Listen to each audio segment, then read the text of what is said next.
Hello everyone, welcome to my channel. My name is Khushpreet Kaur और आज मैं आप लोगों को पढ़ाऊंगी ब्रीच ऑफ कॉन्ट्रैक्ट क्या होता है और रेमेडीज़ क्या है ब्रीच ऑफ कॉन्ट्रैक्ट के लिए। अगर आपको किसी भी सब्जेक्ट के नोट्स चाहिए, एमसीक्यूज चाहिए, क्लैट के, जुडिशरी के, आपको मेरे इंस्टाग्राम की आईडी पे मिल जाएंगे। उसका लिंक आप लोगों को डिस्क्रिप्शन बॉक्स में मिल जाएगा। आज हम लोग पढ़ेंगे ब्रीच ऑफ कॉन्ट्रैक्ट क्या होता है। ब्रीच ऑफ कॉन्ट्रैक्ट बेसिकली ऐसा कॉन्ट्रैक्ट जो दो पार्टीज डिसाइड करती हैं, लेकिन कुछ टाइम के बाद वो क्या कर देते हैं, उस कॉन्ट्रैक्ट को तोड़ देते हैं, तो उसी को बोलते हैं ब्रीच ऑफ कॉन्ट्रैक्ट। कॉन्ट्रैक्ट को क्या करना, ब्रीच करना, तोड़ देना। ब्रीच ऑफ कॉन्ट्रैक्ट दो टाइप्स का होता है, एक होता है एंटिसिपेटरी, दूसरा होता है actual breach of contract. Anticipatory का मतलब होता है जो टाइम से पहले क्या कर दिया गया है, तोड़ दिया गया है। एक्चुअल का मतलब होता है एट ए टाइम, जिस टाइम पे वो कॉन्ट्रैक्ट परफॉर्म करना था उस टाइम पे क्या कर दिया गया है, कॉन्ट्रैक्ट को तोड़ दिया गया है। फॉर एग्जाम्पल यहाँ पे हम लोग एक एग्जाम्पल लेंगे, ठीक है। ए है और बी है, ये दोनों डिसाइड करते हैं कि हम लोग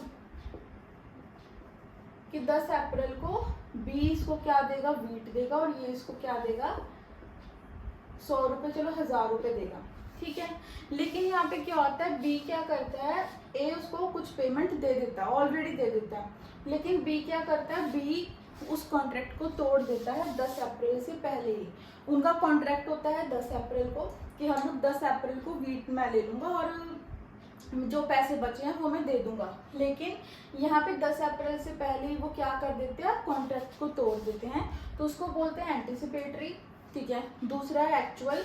अब यहाँ पे वो क्या करते हैं, बी ए को बोलता है 10 अप्रैल को कि नहीं, मैं तेरे को जो वीट है वो नहीं प्रोवाइड करा सकता, क्योंकि कोई भी रीज़न है या फिर कोई भी कारण हो सकता है, कोई मजबूरी हो सकती है, या फिर उसकी इंटेंशन ही ऐसी थी कि उसने परफॉर्म नहीं करना था। तो वो जो चीज़ें होती है वो हम बाकी चैप्टर्स में पढ़ते हैं, बट बेसिकली इसमें हमें यही पढ़ना है कि इसमें एक्चुअल में हमने टाइम, जिस दिन हमें टाइम दे रखा था कॉन्ट्रैक्ट को परफॉर्म करने का, उस दिन हमने क्या कर दिया, कॉन्ट्रैक्ट तोड़ दिया। एंटिसिपेटरी मतलब टाइम से पहले, ठीक है।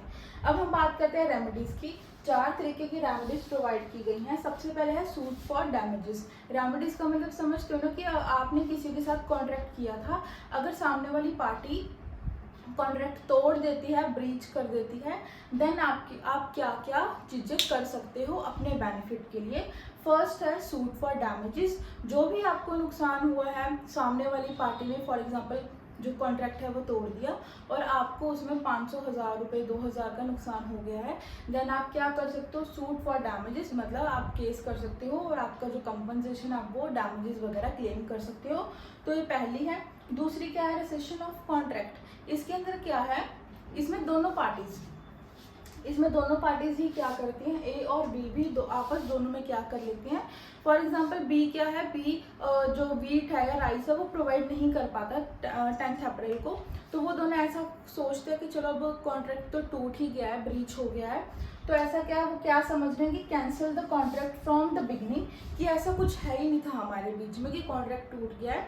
मतलब बेसिकली ये सिस्टम है कि पिछले वाला भूल जाओ, आगे भी देखो, ठीक है। तो इसमें क्या है, cancel the contract from the beginning की स्टार्टिंग से ही हमारा कॉन्ट्रैक्ट कुछ नहीं था, मतलब कैंसिल हो गया, ठीक है, सब कुछ। तो इसमें वो कोई डैमेजेस वगैरह क्लेम नहीं कर रहा है, ठीक है। अगर ज़्यादा नुकसान नहीं हुआ है तो वो डैमेजेस वगैरह क्लेम नहीं करेंगे, आपस में ही कॉम्प्रोमाइज़ करके निपटा लेंगे। तो बेसिकली वो चीज़ बता रहा है।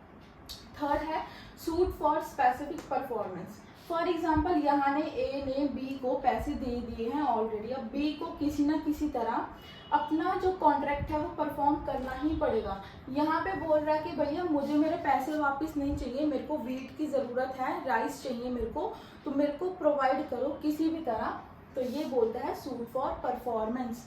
स्पेसिफिक परफॉर्मेंस आ गया, परफॉर्मेंस जहाँ आ गया मतलब वहाँ पे वो आपको परफॉर्म करने के लिए बोल रहा है। लास्ट है सूट अपॉन क्वांटम मेरिट। अब यहाँ पे ये क्या है, इसमें हम लोग समझेंगे इसका मतलब क्या है। As much as he has deserve, मतलब कि सामने वाली पार्टी जितना भी डिजर्व कर रही है हम उसको उतना ही देंगे। फॉर एग्जाम्पल, चलो अब हम लोग एग्जाम्पल चेंज कर लेते हैं, ठीक है। अब हम बात करते हैं हॉर्स की, ठीक है। ए है और बी है, बी क्या करता है, हॉर्स को इसको देता है और ये इसके बदले इसको पैसे देता है। अब यहाँ पे क्या है कि बी ने इसको हॉर्स दिया, चलो नहीं, हॉर्स का रहने देते हैं, हम लेते हैं ऑयल का, ठीक है, ए और बी ऑयल के एग्जाम्पल। अब यहाँ पे इसने इसको 25 जो कैन है वो ऑयल के देने थे, ठीक है, 25 कैन इसमें देने थे। अब 25 में से क्या होता है, ये 10 दे देता है ए को, ठीक है। उसके बाद क्या होता है, इसके पास ऑयल खत्म हो जाता है। अब यहाँ पे ए क्या बोलता है कि भैया तूने कॉन्ट्रैक्ट क्या कर दिया, ब्रीच कर दिया, मैं तेरे को पैसे नहीं दूंगा। हालांकि उसने 25 में से 10 जो कैन थे ऑयल के वो उसने उसको दिए थे। तो यहाँ पे बी जितना डिजर्व करता है ए उतने पैसे देगा बी को। उसने 10 क्या है 10 कैन दिए हैं ऑयल के, तो उसको उतने ही उसके हिसाब से ही पैसे देने पड़ेंगे, बट उसको देने पड़ेंगे। वो ऐसा नहीं बोल सकता कि उसने कॉन्ट्रैक्ट तोड़ दिया है तो कि मैं इसको कोई पैसा नहीं दूंगा। उसने जितना ऑयल लिया है उसको उसके हिसाब से पैसे देने पड़ेंगे, मतलब जितना भी सामने वाली पार्टी डिजर्व करती है उसको उतनी पेमेंट करनी पड़ेगी। तो ये है हमारा ब्रीच ऑफ कॉन्ट्रैक्ट। अगर आपको डिटेल में पढ़ना है, बेसिकली जो मैंने बताया है वही है। अगर आपको और भी ज़्यादा डिटेल में पढ़ना तो आप मेरे नोट्स पढ़ सकते हैं, बहुत ही ज़्यादा ईजी लैंग्वेज में है, एंड एमसीक्यूज वगैरह कॉन्ट्रैक्ट के मैं लेके आ रही हूँ। So thank you so much. और अगर आपको मेरी वीडियो अच्छी लगी तो मेरे को फटाफट से सब्सक्राइब करें, एंड बाय।